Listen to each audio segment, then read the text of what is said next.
మనుగడ కోటి అలలుగ పొంగు వరదల వేగాన పడిలేచు అలలకు తీపి కలలకు లేని అలసట నీకేనా నల్ల నల్ల నీళ్ళలోన ఎల్లకిల్ల పడ్డట్టున్న అల్లు మల్లు ఆకాశాన చుక్కలు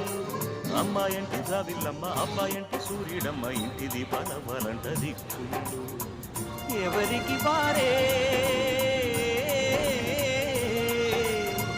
యమునకు నీరే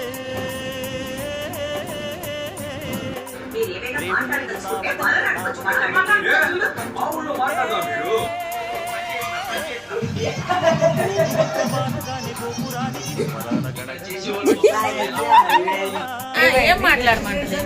మాట్లాడు తిడుతుంది రత్నక్క తెరవద్దు మీరు తెలిస్తే మళ్ళీ తెరిస్తే ముచ్చేయాలి అక్కడ రాలిపోతే